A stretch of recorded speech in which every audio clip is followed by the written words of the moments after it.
Hey everyone, today I'm going to talk about time compressed in speech or speeding up your podcast. This is a topic that a lot of people have been contacting me about recently or just have had interest in my research on the topic, so I figured I would create a little video or podcast, just to kind of tell people about it. So, first of all, what is time compressed instruction or time compressed speech? Basically, it's increasing the speed of sound. The speed of what you're listening to. So, the reason I became interested in this topic is I realized very quickly that, we listen to podcasts the normal human talks around 150 words per minute, somewhere between 120 and 170. You all know people on the lower or higher end, people who talk very slow, people who talk very fast. I seem to be around the average 150. I've timed myself and tested it out before. And what I realized is that, we actually can read, the average human reads around 280 words per minute. So we read significantly faster than we listen. But the way our brain processes information is that we can pretty much process sound and any kind of text very similarly, in a similar fashion. So I thought, wow, maybe we could actually increase the speed of our sound and still listen to it. When I first started doing it, I remember back in the 80s, like increasing the speed of like a cassette tape in my tape player and it having it almost sounded like Alvin and the Chipmunks, that chipmunk-like effect. So I was like, how can we really do this? And I started to figure out that there is technology out there that allows us to increase the speed of a podcast or audio narration. In fact, today you can actually do it right from your iPhone, Android phone, any device. As soon as I play a podcast on my iPhone, it gives me the option of increasing it, by 1, 2, or up to 2.5 times as fast as normal speech. So we have the ability to do this all the time. So what really happens in time compressed instruction is that it's an algorithm in a software program, and what that means is that it's actually going to take out spaces or pauses in between words and chunk them together so that it sounds exactly the same as normal speech. It's just quicker. In fact, you've probably all listened to time compressed instruction before, time compressed speech, I should say. Anytime you listen to the radio, a lot of radio stations will increase their sound by 2%, 5%, even like maybe 8 to 10%, because you can't really tell the difference at that low of a setting. Obviously, 1.5 times or two times, you're talking about 100% sped up, so that's a significant amount. But just 10% increase, you can't really tell the difference. So what happens is if they can fit, let's say, 5 songs in an hour instead of 3 or whatever it is, they can make more money on advertising because they can spend more time advertising than playing music.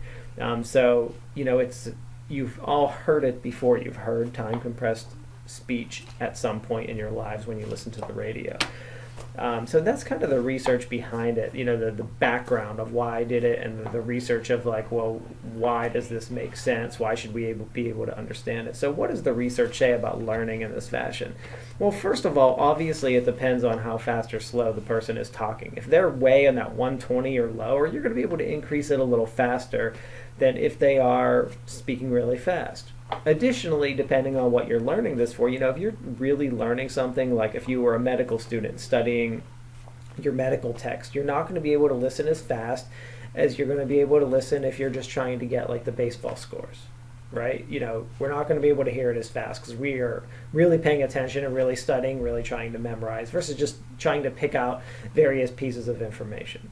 So what does the research say? Research says that we can compress about 1.5, 1.25, 1.5 times without sacrificing any kind of comprehension.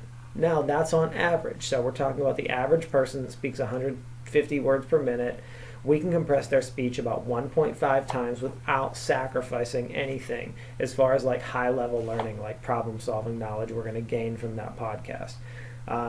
Once we go up to 2 times and 2.5 times, we are starting to sacrifice comprehension because our brain just can't hold that many pieces of data at one time. We need time to process. Our brain can only hold like so many pieces of, so many chunks, so many concepts. The research shows around 7 concepts at one time in our working memory.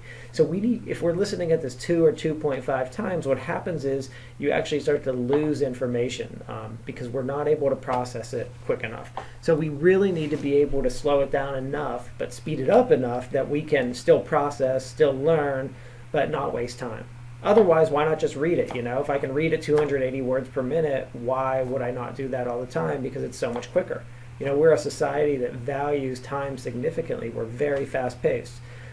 So being able to speed something up does get us, still allow us to learn while, actually saving us time. When you talk about being able to watch or listen to an hour-long podcast in 45 minutes, that's a significant savings. Imagine doing that over 30,000 people and you're a company. How much money have you saved? That 15 minutes times 30,000 people equates to what in dollars? It's a significant amount. So the research shows that we can listen to time compressed instruction at about 1.5 times without sacrificing, any learning. At 2 times, we are sacrificing learning. Learning becomes inhibited.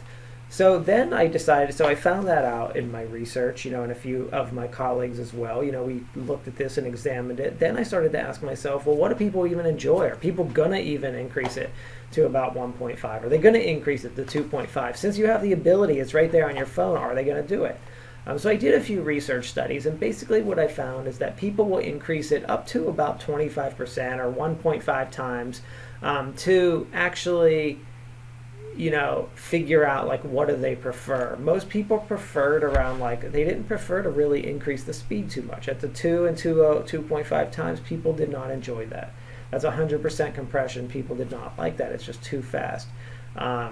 It was just too much for people, so they did not enjoy that. So that wasn't their preference. So we found that people don't really compress it too often. And I asked about, entertainment. I asked about learning, various different types of ways that you would actually listen to find out. And it was very similar. People are not going to really compress it past that 1.5 times in general on average. You may be watching this and say, well, hey, I listened to 2. Okay, well, that's okay to be out. Maybe you're just outside the norm.